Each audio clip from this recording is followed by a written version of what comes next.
ইতিহাসের নির্মম হত্যাযজ্ঞে যারা জড়িত তাদের বিচার এদেশের মাটিতে হবেই। অভিজ্ঞ শিক্ষকরা প্রযুক্তির সহায়তায় এসব স্কুলে শিক্ষকতা করে সেখানকার শিক্ষক ঘাটতি পূরণ করবেন।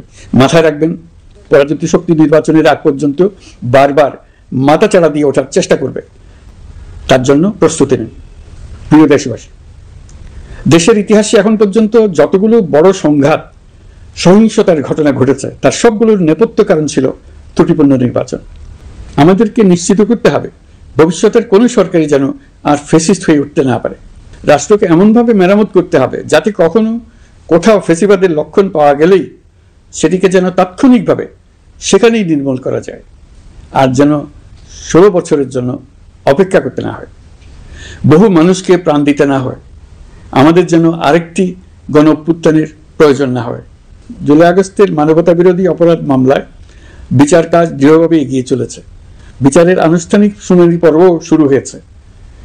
ইতিহাসের নির্মম হত্যাযজ্ঞে যারা জড়িত তাদের বিচার এদেশের মাটিতে হবেই। বিচার প্রক্রিয়া ও এর ফলাফল ক্রমান্বয়ে মানুষের কাছে প্রকাশিত হতে থাকবে। বিচারের পুরো প্রক্রিয়া দেশবাসীর কাছে স্বচ্ছ ও দৃশ্যমান রাখা হচ্ছে। এবার আমাদের সর্বশেষ দায়িত্ব পালনের পালা, নির্বাচন অনুষ্ঠান। আপনাদের সামনে এই বক্তব্য রাখার পর থেকেই আমরা আমাদের সর্বশেষ এবং সবচাইতে গুরুত্বপূর্ণ অধ্যায়ে প্রবেশ করব। মাথায় রাখবেন, পরাজিত শক্তি নির্বাচনের আগ পর্যন্ত বারবার মাথাচাড়া দিয়ে ওঠার চেষ্টা করবে। 2026 সালের ফেব্রুয়ারি মাসে জাতীয় নির্বাচন অনুষ্ঠানের আয়োজন করেন। আপনারা সকলেই দোয়া করবেন যেন সুন্দরভাবে নির্বাচন অনুষ্ঠান করে এদেশের সকল নাগরিক একটি নতুন বাংলাদেশ গড়ার কাজে সফলভাবে এগিয়ে যেতে পারে। আমরা সরকারের পক্ষ থেকে এই নির্বাচন যাতে সুষ্ঠু, শান্তিপূর্ণ এবং উৎসবমুখরভাবে সম্পন্ন করা যায় সেই জন্য সকল প্রকার সাহায্য সহযোগিতা প্রদান করব। এবারের নির্বাচন যেন আনন্দ উৎসবের দিক থেকে, শান্তি শৃঙ্খলার দিক থেকে, ভোটার উপস্থিতির দিক থেকে, সৌহার্দ্য ও আন্তরিকতার দিক থেকে দেশের ইতিহাসে স্মরণীয় হয়ে থাকে। সেই জন্য সকল আয়োজন সম্পন্ন করতে আগামীকাল থেকে আমরা সকলেই মানসিক প্রস্তুতি ও প্রাতিষ্ঠানিক আয়োজন শুরু করব। নির্বাচনে ভোটারদের সম্পর্কে দুই একটা কথা বলতে চাই। এবার আমরা প্রবাসী ভোটারদের ভোট দেওয়ার আয়োজন নিশ্চিত করতে চাই। অর্থনৈতিক দিক থেকে সম্পূর্ণ বিধ্বস্ত বাংলাদেশ যে আবার দ্রুত ঘুরে দাঁড়াতে পেরেছে তার বড় কারণ হলো আমাদের রেমিটেন্স যোদ্ধাদের ঐতিহাসিক অবদান।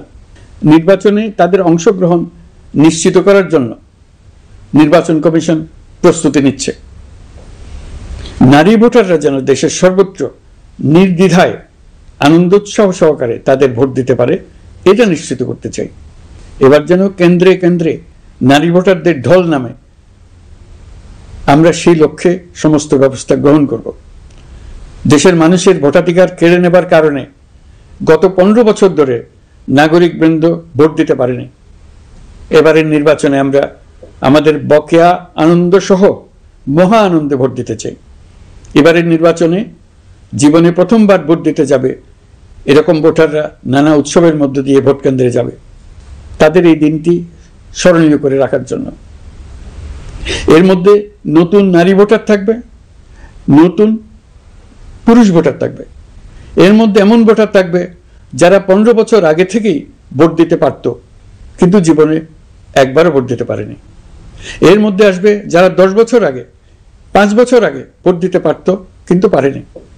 আর আসবে ভাগ্যবান ও ভাগ্যবতীর দল যারা এই প্রথমবার ভোটার হওয়ার যোগ্যতা লাভ করলো এবং সঙ্গে সঙ্গে ভোট দেওয়ার সুযোগও পেয়ে গেল। নির্বাচনের দিনকে আমরা ঈদের উৎসবের মতো করতে চাই। এবারের ভোটের আনন্দ থাকবে সবার মধ্যে। আপনারা সবাই বাচ্চা কাচ্চাদের নিয়ে ভোট কেন্দ্রে যাবেন। নাগরিক অধিকার প্রয়োগের মহা আনন্দ পরবর্তী বংশধরদের কাছে তুলে ধরার জন্য এখন থেকে প্রতিদিন আলাপ আলোচনা করুন।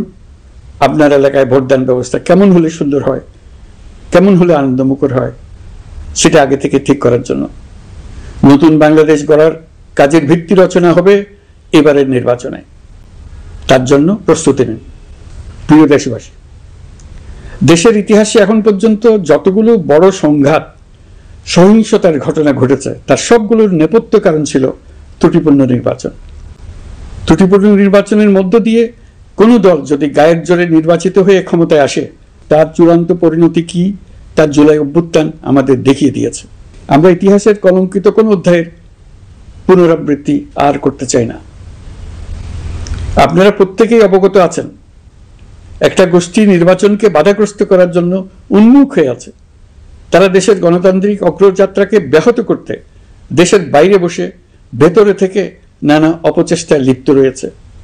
আমাদেরকে অবশ্যই খেয়াল রাখতে হবে তারা যেন নির্বাচনকে সংঘাতময় করে তোলার কোনো রকমের সুযোগ না পায়।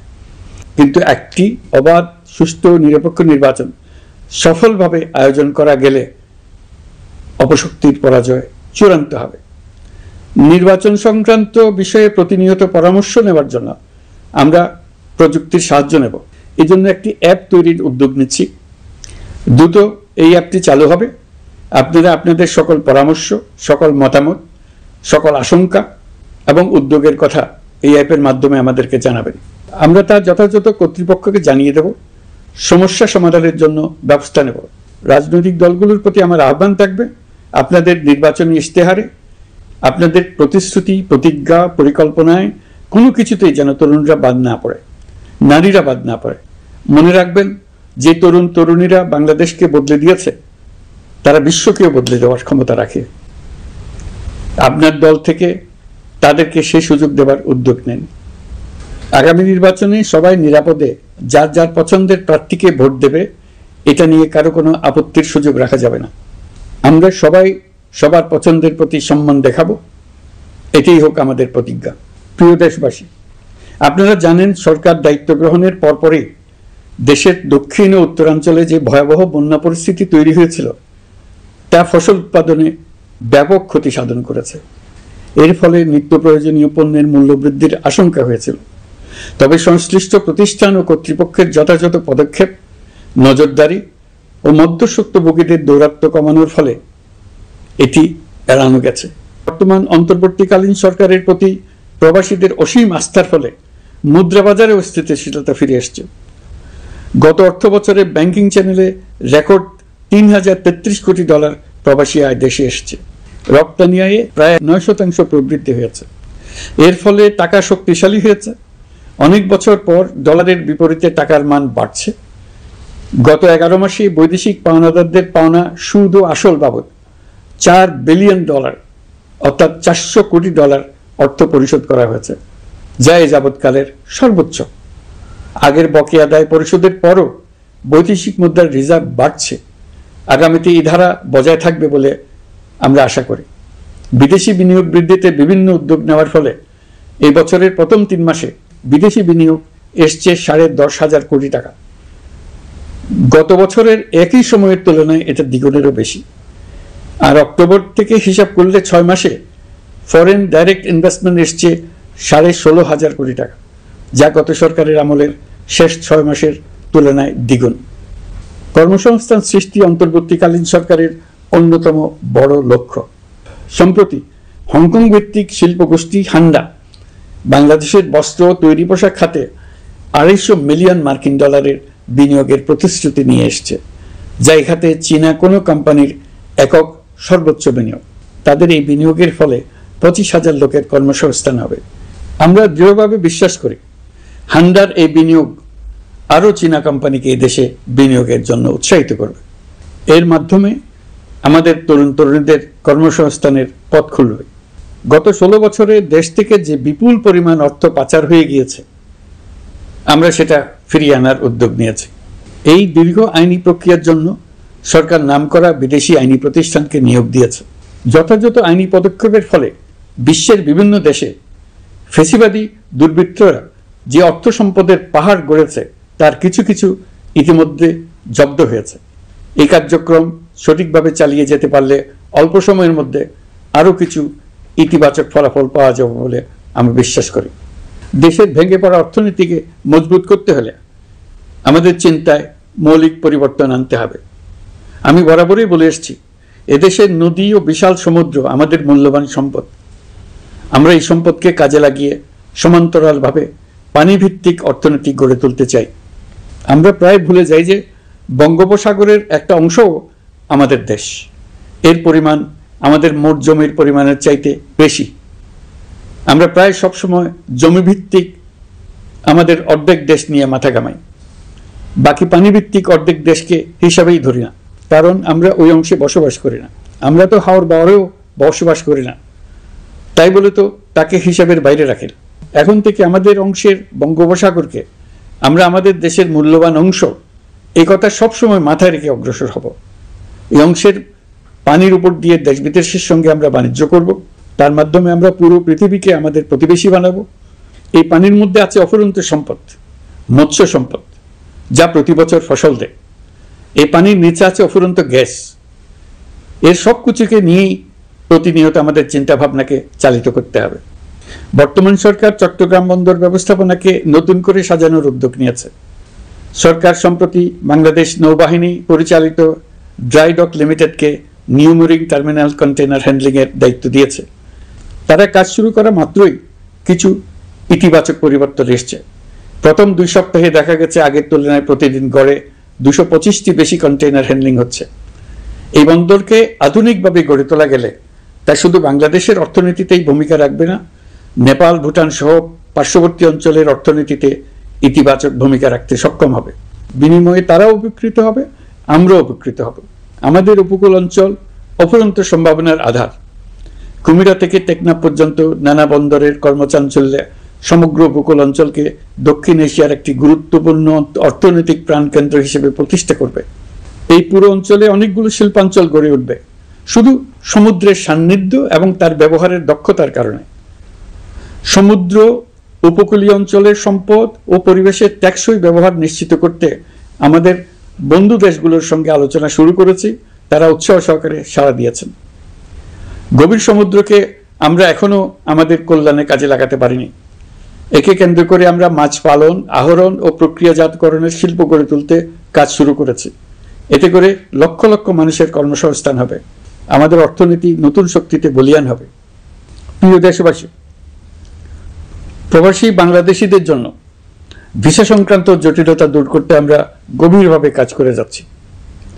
বাংলাদেশি নাগরিকদের জন্য আরব আমিরাত পুনরায় ভিসা চালু করেছে। মালয়েশিয়া কর্তৃপক্ষ বাংলাদেশি কর্মীদের জন্য প্রথমবারের মতো মাল্টিপল এন্ট্রি ভিসা চালু করেছে। অন্যান্য দেশের সঙ্গেও ভিসা জটিলতা কিভাবে কমিয়ে আনা যায় এই নিয়ে আমরা কাজ করে যাচ্ছি। আগামী 5 বছরে জাপানে অন্তত 1 লক্ষ বাংলাদেশি তরুণদের পাঠানোর প্রস্তুতি শুরু করেছে। তরুণদের সেখানে পাঠানোর জন্য বিশেষ প্রশিক্ষণ, অন্যান্য ব্যবস্থাও আমরা নিতে শুরু করেছি। এর পাশাপাশি আমরা ইতালি, দক্ষিণ কোরিয়া, সার্বিয়া সহ বিভিন্ন দেশে দক্ষ কর্মীদের পাঠানোর উদ্যোগ নিয়েছি। সৌদি আরব, জর্ডান, ওমান সহ বিভিন্ন দেশে নথিপত্রের কারণে যে প্রবাসীরা ইরেগুলার হয়ে গিয়েছিলেন তাদেরকে রেগুলারাইজ করার জন্য ব্যবস্থা নিয়েছে। আমরা বিভিন্ন দেশের সঙ্গে বিদ্যমান চুক্তিগুলোকে পর্যালোচনা করে দেখছি যাতে আমাদের প্রবাসী ভাই বোনদের জন্য সেগুলো স্বস্তিদায়ক হয়। দেশে এবং দেশের বাইরে বাংলাদেশের নাগরিকরা যে যেখানে অবস্থান করছে তারা যাতে সব ধরনের নাগরিক সুবিধা পান, আমরা সেই বিষয়ে উদ্যোগ নিয়েছি। চলতি বছর আমাদের নানা উদ্যোগের ফলে প্রায় 87,000 বাংলাদেশি সুষ্ঠুভাবে হজ পালন করতে পেরেছেন। হজের ব্যয়ও অন্যান্য বছরের তুলনায় আমরা কমিয়ে আনতে পেরেছি।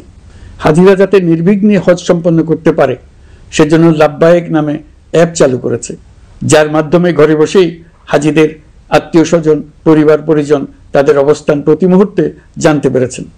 এই বছর দক্ষিণ এশিয়ার অন্যান্য দেশগুলোতেও আমাদের হজ ব্যবস্থাপনা প্রশংসিত হয়েছে। আগামী বছরের হজ ব্যবস্থাপনা যেন আরও নির্বিঘ্নে সম্পন্ন করা যায় সেজন্য মন্ত্রণালয় এখন থেকেই প্রস্তুতি নিতে শুরু করেছে। প্রিয় দেশবাসী, জুলাই গণঅভ্যুত্থানে তরুণ শিক্ষার্থীদের পাশে ঢাল হয়ে দাঁড়িয়েছিলেন আমাদের বাবা মা ও শিক্ষকরা। আমাদের বাবা মায়েরা তাদের সন্তানকে বহু কষ্টে বড় করে বিশ্ববিদ্যালয়ে পাঠায়। লেখাপড়া শেষ করে অনেক ছাত্র অসুস্থ হয়ে বের হয়। এর কারণ আবাসিক হলের নোংরা পরিবেশ, খাবারের নিম্নমান, তার উপর দলীয় সন্ত্রাসীদের দমনপীড়ন। বিশ্ববিদ্যালয়ে পড়াশোনার পরিবর্তে প্রতিদিন শিক্ষার্থীদের জোর করে রাজনৈতিক দলের প্রোগ্রামে নিয়ে যাওয়া হতো। প্রশাসন ও শিক্ষকরা সবই জানতেন, অথচ কেউ এটি থামাতে পারেননি, চেষ্টাও করেননি। কারণ শিক্ষকদের একটি বড় অংশ প্রমোশনের জন্য, সুবিধার জন্য দলীয় রাজনীতিতে জড়িত ছিলেন, নিপীড়কের ভূমিকায় ছিলেন। প্রতিটি বিশ্ববিদ্যালয়ের আবাসিক হলগুলোতে দলীয় সন্ত্রাসীদের নিয়ন্ত্রণ আর অমানসিক নির্যাতন চলত। সেখানে গড়ে তোলা হয়েছিল টর্চার সেল। অন্তর্বর্তী সরকার প্রতিশ্রুতিবদ্ধ যে আমরা আর কখনো শিক্ষা প্রতিষ্ঠানগুলোকে এমন কোনো রাজনীতি দ্বারা কলুষিত হতে দেব না যা পড়াশোনার পরিবেশ নষ্ট করে, তরুণদের জীবন ধ্বংস করে। বাবা মায়েদের যেন সন্তানকে বিশ্ববিদ্যালয়ে পড়তে পাঠিয়ে আর কখনো শঙ্কায় থাকতে না হয়। বর্তমান সরকার দায়িত্ব গ্রহণের পরপরই শিক্ষা ব্যবস্থার উন্নতির জন্য ধারাবাহিকভাবে পরামর্শ কমিটির সঙ্গে বৈঠক করেছে, বিভিন্ন উদ্যোগ হাতে নিয়েছে। বিদ্যালয়গুলোতে শিক্ষার মান কিভাবে বাড়ানো যায় সে বিষয়ে বিভিন্ন উদ্যোগ নেওয়া হচ্ছে। সরকার কিছুদিন আগে সারা দেশের সরকারি প্রাথমিক বিদ্যালয়ের সব প্রধান শিক্ষকের বেতনের গ্রেড এক ধাপ বাড়িয়ে 10ম গ্রেড করার সিদ্ধান্ত নিয়েছে। এটি একটি যুগান্তকারী সিদ্ধান্ত। প্রাথমিক বিদ্যালয়গুলিতে শূন্য পদে 6,500 প্রধান শিক্ষক নিয়োগের প্রক্রিয়া চলছে। প্রাথমিকের পড়াশোনার পদ্ধতিগত পরিবর্তনের দিকেও আমরা মনোযোগ দিচ্ছি। সব স্কুলে ইন্টারনেট সংযোগ ও মাল্টিমিডিয়া শ্রেণীকক্ষ তৈরির নির্দেশ দেওয়া হয়েছে। পার্বত্য চট্টগ্রামে কমপক্ষে 100টি স্কুলে এবছরের মধ্যেই ই-লার্নিং চালু হবে। ঢাকা চট্টগ্রামের অভিজ্ঞ শিক্ষকরা প্রযুক্তির সহায়তায় এসব স্কুলে শিক্ষকতা করে সেখানকার শিক্ষক ঘাটতি পূরণ করবেন। যেসব এলাকায় বিদ্যুতের ঘাটতি রয়েছে সেখানে সোলার প্যানেল বসিয়ে বিদ্যুতের ঘাটতি নিরসন এবং মোবাইল নেটওয়ার্ক ও স্টারলিং পরিষেবা ব্যবহার করে এই সংকট মোকাবেলা করা হচ্ছে। স্কুলগুলোতে মেয়েদের জন্য বিশেষ ব্যবস্থা গ্রহণ করে তাদের পড়াশোনার উপযোগী করে তোলা হচ্ছে। স্কুলের অবকাঠামোকে নারীবান্ধব করে তুলতে স্কুল ভবন নির্মাণের সময় কমিটিতে নারী স্থপতি রাখার নিয়ম করা হয়েছে। আমাদের লক্ষ্য হলো স্কুল ভবনের ডিজাইন থেকে শুরু করে পড়াশোনার পরিবেশ চিন্তাভাবনায় মেয়েদেরকে বিশেষভাবে গুরুত্ব দেওয়া, যাতে তারা ব্যক্তিগত নিরাপত্তা ও স্বাস্থ্যের দিক থেকে স্বস্তিদায়ক পরিবেশে পড়াশোনা করতে পারে। প্রিয় দেশবাসী, জুলাই গণ অভ্যুত্থানে শহীদ ও আহত যোদ্ধাদের জন্য আমরা নিরলসভাবে কাজ করে যাচ্ছি। এখন পর্যন্ত 775টি শহীদ পরিবারকে প্রায় 100 কোটি টাকার সঞ্চয়পত্র ও মাসিক ভাতা বাবদ ব্যাংক চেক দেওয়া হয়েছে। অবশিষ্ট যারা আছেন তাদেরও কয়েকটি আইনগত বিষয় নিষ্পত্তি সাপেক্ষে সঞ্চয়পত্র দেওয়ার প্রক্রিয়া চলছে। এর পাশাপাশি আহত 13,800 জন জুলাই যোদ্ধাকে 3টি ক্যাটাগরিতে নগদ টাকা ও চেক বাবদ 153 কোটি 4 লাখ টাকা প্রদান করা হয়েছে। 78 জন অতি গুরুতর আহত জুলাই যোদ্ধাকে সিঙ্গাপুর, থাইল্যান্ড, তুরস্ক এবং রাশিয়ার উন্নত চিকিৎসার জন্য পাঠানো হয়েছে এবং চিকিৎসা ব্যয় বাবদ এ পর্যন্ত প্রায় 100 কোটি টাকা ব্যয় হয়েছে। আহতদের পুনর্বাসনের জন্য সরকারের সবকটি মন্ত্রণালয়ের সম্মিলিত প্রচেষ্টায় বিভিন্ন ধরনের উদ্যোগ নেওয়া হচ্ছে। ফ্যাসিবাদী সরকারের আমলে দেশের শহরে বন্দরে হাজারো প্রতিষ্ঠান, সড়ক, সেতু, সেনানিবাস, যুদ্ধজাহাজ, স্কুল, কলেজ, বিশ্ববিদ্যালয়ের নাম পরিবর্তন করে স্বৈরাচার তার নিজের এবং নিজের পরিবারের সদস্যদের নামে চালু করেছিল। আমরা সব নাম পরিবর্তন করে আগের নাম বা মানানসই নাম করে দিয়েছি। প্রিয় দেশবাসী, অন্তর্বর্তীকালীন সরকার এমন এক অবস্থায় দেশের দায়িত্বভার গ্রহণ করেছিল যখন প্রতিটি গণতান্ত্রিক প্রতিষ্ঠান, অফিস, আদালত বিধ্বস্ত অবস্থায় ছিল। আমাদের প্রথম এবং প্রাথমিক কাজ ছিল এই প্রতিষ্ঠানগুলো সংস্কার এবং পুনর্নির্মাণে হাত দেওয়া, আইন শৃঙ্খলা বাহিনী পুনর্গঠন, অর্থনীতি পুনরুদ্ধার, আইন আদালত, নির্বাচন কমিশন সহ যাবতীয় গণতান্ত্রিক প্রতিষ্ঠানকে সচল করা এবং নাগরিকদের নিকট দায়বদ্ধ করে তোলা। রক্তাক্ত জুলাই ছিল স্বৈরাচারের বিরুদ্ধে তরুণদের পুঞ্জীবিত ক্ষোভের বহিঃপ্রকাশ। 16 বছর ধরে সরকারের স্বৈরাচারী আচরণের বিরোধিতা করে যতগুলো আন্দোলন হয়েছে প্রতিটিতেই দলীয় সন্ত্রাসীরা অস্ত্র হাতে আন্দোলনকারীদের আক্রমণ করেছে। প্রতিটি আন্দোলনকেই দমন করার জন্য দলীয় সন্ত্রাসীরা সর্বোচ্চ আঘাত করেছে, যেখানে আইনশৃঙ্খলা বাহিনীকেও অংশ নিতে নির্দেশ দেওয়া হয়েছে অথবা দাঁড়িয়ে দর্শকের ভূমিকায় থাকতে বলা হয়েছে। একটি স্বাধীন বিচার বিভাগের জন্য অন্তর্বর্তী সরকার সংস্কার কাজ হাতে নিয়েছে। বিচার বিভাগীয় সংস্কার কমিশনের প্রস্তাবনা অনুযায়ী সুপ্রিম কোর্ট বিচারক নিয়োগ সহ যে সকল কাজ এই সরকার স্বল্প সময়ের মধ্যে করে যেতে পারবে সে সকল কাজের অধিকাংশ ইতিমধ্যে সম্পন্ন করা হয়ে গেছে, বাকি কাজ চলমান রয়েছে। স্বৈরাচার আমলে দলীয় বাহিনীতে পরিণত হওয়া ভঙ্গুর আইনশৃঙ্খলা বাহিনীকে নতুন করে গড়ে তোলার জন্য আমরা সর্বোচ্চ ব্যবস্থা নিয়েছি। আইনশৃঙ্খলা বাহিনী দ্বারা কোনো মানবাধিকার লঙ্ঘন যাতে না ঘটে সেই জন্য পুলিশ সদর দপ্তরে একটি সেল কার্যকর করা হয়েছে, যেখানে মানবাধিকার সহ পুলিশ সদস্যদের মাধ্যমে সংগঠিত যে কোনো অপরাধের বিষয়ে অভিযোগ করা যায়। এই সমস্ত সেল অন্যান্য আইন প্রয়োগকারী সংস্থার প্রধান কার্যালয়ও স্থাপন করা হচ্ছে। আসামিদের জিজ্ঞাসাবাদ হবে স্বচ্ছ কাচের ঘরে। হাজতখানায় বন্দীদের মানবিক সেবা নিশ্চিত করা হবে। অভিযান পরিচালনার সময় পুলিশ যেন জিপিএস ট্র্যাকিং সিস্টেম ডিভাইস সহ বডি ক্যামেরা পরিধান করেন তা নিশ্চিত করা হবে। পুলিশ যেন আর কখনোই কোনো আন্দোলন দমনে প্রাণঘাতী অস্ত্র ব্যবহার করতে না পারে সেই ব্যবস্থা নেওয়া হয়েছে। বেআইনি সমাবেশে বল প্রয়োগের ক্ষেত্রে জাতিসংঘের স্বীকৃত 5টি ধাপ অনুযায়ী পুলিশ সদস্যদের প্রশিক্ষণ দেওয়া হচ্ছে। সব মিলিয়ে স্বরাষ্ট্র মন্ত্রণালয়ের পুলিশ সংস্কার কমিশনের প্রস্তাব অনুযায়ী 16টি সংস্কার কাজ সম্পন্ন হয়েছে। আরও 43টি সংস্কার কাজ সমাপ্ত হওয়ার পথে। দেওয়ানি আইন, নারী ও শিশু নির্যাতন দমন আইন সহ বিভিন্ন আইনগত সংস্কার সম্পন্ন হয়েছে। সম্প্রতি সরকার ফৌজদারি কার্যবিধি সংশোধন অধ্যাদেশ 2025 অনুমোদন করেছে। এর ফলে এখন থেকে কোনো ব্যক্তিকে আটকের পর 12 ঘন্টার মধ্যে যত দ্রুত সম্ভব পরিবারকে জানাতে হবে। আটককৃত ব্যক্তিকে আইনজীবীর সঙ্গে সাক্ষাতের সুযোগ দিতে হবে। গ্রেপ্তারকৃত ব্যক্তি রিমান্ডের পর অসুস্থ বা আহত হলে তাকে ডাক্তার কর্তৃক পরীক্ষা করতে হবে এবং আঘাতের কারণ নিশ্চিত হতে হবে। তার প্রয়োজনীয় চিকিৎসা দিতে হবে। এক্ষেত্রে পুলিশের দায় থাকলে আইনি ব্যবস্থা নেওয়ার বিধান যুক্ত করা হয়েছে। এই আইনের ফলে গ্রেফতার ও আটক নিয়ে মানুষের হয়রানি অনেক কমে আসবে। পুলিশের জবাবদিহিতা বাড়বে এবং বিচারের কাজ দ্রুততর হবে। পুলিশ সংস্কার কমিশনের সুপারিশ ছিল কোনো ব্যক্তি থানায় জিডি করতে গেলে অবশ্যই তা গ্রহণ করতে হবে। জিডি গ্রহণ করা ছাড়া থানা থেকে কোনো ব্যক্তিকে ফিরিয়ে দেওয়া যাবে না। এই সুপারিশের ভিত্তিতে সরকার সিদ্ধান্ত নিয়েছে দেশের সব থানায় অনলাইনে জিডি করা যাবে। এখন থানায় জিডি না নেওয়ার আর কোনো অভিযোগ থাকবে না। গণতান্ত্রিক চর্চার অন্যতম প্রধান শর্ত গণমাধ্যমের স্বাধীনতা। অতীত ইতিহাসের দিকে তাকালে দেখা যায় মুক্ত সাংবাদিকতার ক্ষেত্রে প্রথম এবং সবচেয়ে বড় বাধা হিসেবে কাজ করেছে সরকার। অন্তর্বর্তী সরকার এইসব বাধা অপসারণে বিভিন্ন উদ্যোগ নিয়েছে। আমরা সমালোচনাকে উন্মুক্ত করে দিয়েছি। যে কেউ চাইলেই যে কোনো মাধ্যমে, সেটা মূলধারার গণমাধ্যম হোক কিংবা সামাজিক যোগাযোগ মাধ্যমেই হোক, সরকারের সমালোচনা করতে পারছেন।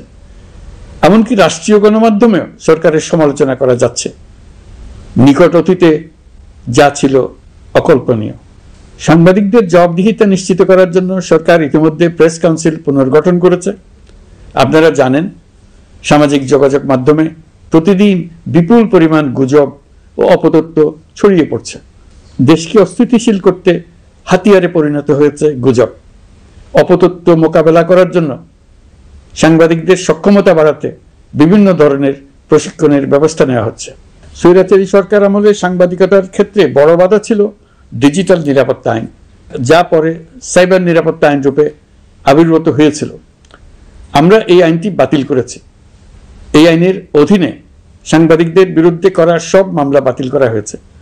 সংবাদ মাধ্যমের স্বাধীনতা নিশ্চিতকরণে এটি একটি বড় অগ্রগতি। নতুন যে আইন প্রণীত হয়েছে তাতে আগের আইনের নিবর্তনমূলক 9টি ধারা বাদ দেওয়া হয়েছে। আগের আইনের আওতায় করা 95% মামলায় এসব ধারায়। আমরা বিশ্বাস করি নতুন আইন প্রণয়নের পর সাংবাদিকদের আইনি হয়রানি বন্ধ হবে। গত বছর মানুষের প্রতিবাদকে স্তব্ধ করে দিতে ফ্যাসিবাদী সরকার ইন্টারনেট বন্ধ করে দিয়েছিল, যাতে গোপনে তারা দমন নিপীড়ন হত্যাকাণ্ড চালাতে পারে।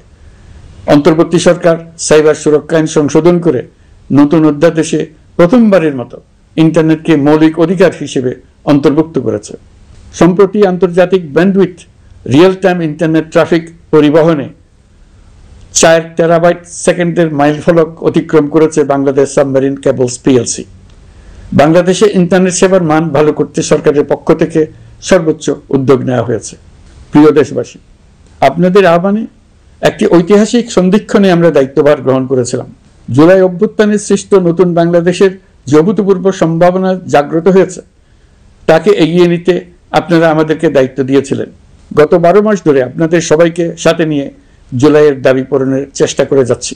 আসুন আজ জুলাই গণ অভ্যুত্থান দিবসে প্রতিজ্ঞাবদ্ধ হয়ে এই জাতিকে আমরা আর কখনো বিভক্ত হতে দেব না। আমরা সকল নাগরিকের প্রতি মর্যাদাশীল থাকব, তিনি যেই পরিচয়েরই হন না কেন। আমরা দৈনন্দিন জীবনে নানা ঘাত প্রতিঘাতে সাময়িকভাবে যদি পথভ্রষ্ট হয়েও পড়ি, প্রতি বছর জুলাই আমাদেরকে নতুন করে ঐক্যবদ্ধ হতে শক্তি যোগাবে। জুলাই তরুণদের উসিলায় জাতির আত্ম আবিষ্কারের মাস, ভুল ভ্রান্তি শুধরে নেবার মাস, গর্তে পড়ে যাওয়ার প্রবণতা থেকে নিজেদেরকে রক্ষা করার মাস। জুলাই গ্রামে গঞ্জে, সরকারি বেসরকারি স্কুল কলেজে, বিশ্ববিদ্যালয়ে, ফসলের মাঠে, ঘরে বাড়িতে কিশোর কিশোরী তরুণ তরুণীদের কাছ থেকে তাদের আকাঙ্ক্ষাগুলো জেনে নেওয়ার মাস। নির্বাচন আসছে, যদি আপনি আপনার নির্বাচনী এলাকা থেকে দূরে বসবাস করেন, তবে এখন থেকে নিয়মিত নির্বাচনী এলাকা পরিদর্শন করুন, যাতে সেরা ব্যক্তিকে নির্বাচিত করতে আপনি প্রস্তুত হতে পারেন। যাদের তাজা রক্তের বিনিময়ে আমরা আমাদের এই অতি মূল্যবান অধিকার ফিরে পেলাম, ভোটটা দেওয়ার আগ মুহূর্তে যেন তাদের চেহারা আমাদের চোখে ভেসে ওঠে। ফেব্রুয়ারি বেশি দূরে নয়। নির্বাচন নিয়ে প্রস্তুতি নিতে নিতেই ভোটের দিন এসে পড়বে। বহু বছর আমরা কেউ ভোট দিতে পারিনি, এবার আমরা সবাই ভোট দেব, কেউ বাদ যাবে না। সবাই যেন বলতে পারি, নতুন বাংলাদেশ গড়ার পথে দেশকে রওনা করার জন্য আমি আমার ভোটটা দিয়েছিলাম, আমার ভোটেই দেশটা সে পথে রওনা হতে পেরেছিল। জুলাই গণ অভ্যুত্থান দিবসে সকল নাগরিকের কাছে আমার আহ্বান, আসুন নতুন বাংলাদেশ গড়ার প্রথম বড় পরীক্ষায় সফলভাবে উত্তীর্ণ হই। মহান আল্লাহ আমাদের সহায় হন। আল্লাহ হাফেজ।